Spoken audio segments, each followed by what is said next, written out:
بسم اللہ الرحمن الرحیم۔ میں کوئی اگر سوال ہو غیر مسلم خواتین کی طرف سے تو کر سکتے ہیں۔ My name is Dhanashri Sawan and I'm student of BE Computer, second year. So I just wanted to ask, is the first pair of human being haven't been proved, but it is not established yet. But now how science will be going to prove it, because we can't go back in time. Thank you. میں نے سوال پوچھا ہے کہ قرآن مجید اور دیگر مذاہب کی کتاب میں لکھا ہے کہ سب سے پہلی جوڑی آدم اور ایو تھی، آدم علیہ السلام اور حوا علیہ السلام تھے، لیکن سائنس اسے تسلیم نہیں کرتا۔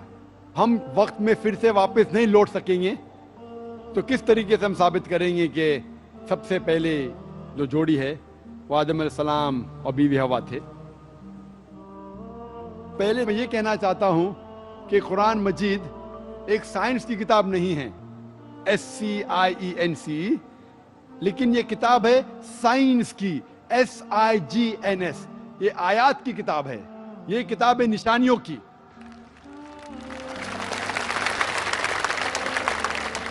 اور قرآن مجید میں سب سائنس کے فارمولا نہیں ہیں، لیکن قرآن مجید میں 6000 سے زیادہ آیتیں ہیں، 6000 سے زیادہ نشانیاں ہیں، اور اس 6000 میں سے 1000 سے زیادہ الحمدللہ سائنس کے بارے میں بات کرتی ہے۔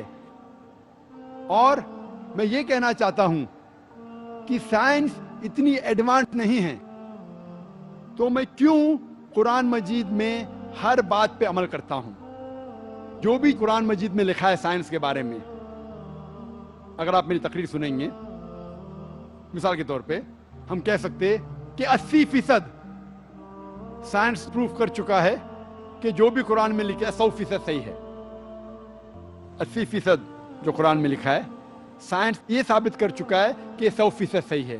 ابھی 20% از ایمبیگوس، جو ہمیں پتہ نہیں۔ اس 20% میں سے 1% ابھی تک ثابت نہیں کیا گیا ہے کہ وہ غلط ہے۔ ان نون، ایمبیگوس، پتہ نہیں، تو ہم ڈالتے اسے ڈاؤٹ فل کیٹیگری میں، doubtful, we don't know. تو میری لاجک یہ کہتی ہے اگر 80% 100% صحیح ہے اور 20% ڈاؤٹ فل ہے، ان نون ہے، ایمبیگوس ہے، اس میں سے 0.1% بھی ثابت نہیں ہو چکا کہ غلط ہے، کیونکہ سائنس اتنی ایڈوانس نہیں ہے کہ اسے ثابت کر سکے، تو میری لاجک یہ کہتی ہے کہ یہ 20% بھی انشاءاللہ صحیح ہوگا۔ اور اس 20% میں آتا ہے کہ پہلی جوڑی انسان کی تھی آدم علیہ السلام اور بیوی حوا۔ سائنس اتنی ایڈوانس نہیں کہ یہ کہہ سکے کہ اس زندگی کے بعد اور ایک زندگی ہے، لائف آفٹر ڈیتھ۔ آخرت کے بارے میں سائنس اتنی ایڈوانس نہیں۔ سائنس یہ نہیں تسلیم کرتی جو قرآن میں لکھا ہے کہ قرآن میں ذکر ہے جنت اور دوزخ کا، قرآن میں ذکر ہے جن کا۔ سائنس اب تک اتنی ایڈوانس نہیں کہ اس کے بارے میں کہہ سکے کہ یہ صحیح ہے۔ تو بہت سی چیزیں جو قرآن مجید میں لکھی تھی 1400 سال پہلے، اکثر چیزیں سائنس تسلیم نہیں کرتی تھی، لیکن آج سائنس ایڈوانس ہونے کے بعد، سائنس ترقی کرنے کے بعد 80% سے زیادہ ہم یہ کہہ سکتے ہیں کہ سائنس آج تسلیم کرتی ہے کہ 100% صحیح ہے۔ انشاءاللہ ہو سکتا ہے کہ 50 سال بعد، 100 سال بعد، 200 سال بعد سائنس یہ بھی تسلیم کریں گی کہ جنت ہے، دوزخ ہے، جن ہے، اینجل ہے، اور یہ بھی تسلیم کریں گے کہ پہلی جوڑی آدم اور بیوی حوا تھی۔ کرنے کا موقع دیں۔ نمستے، میں جیا بوراڑے، ساؤتھ انڈین، میں ویٹی میں کام کرتی ہوں، کاؤنٹنگ میں۔ میرا سوال یہ ہے، مسلم کاسٹ میں نبیوں کو بھیجتے ہیں کہ ہندو، مسلم، سکھ، عیسائی سب ایک ہے، تو پنڈت لوگ کو بھی اللہ تعالیٰ نے بھیجا ہے کہ سب کاسٹ ایک ہی ہے، تو وہ ایک بھی بار ہم لوگوں کو بولتے نہیں ہے کہ سب ایک ہی ہے، وہ صرف اپنا ہی بولتے ہیں، ایسا کیوں؟ بہن نے سوال کیا ہے کہ مسلم مذہب میں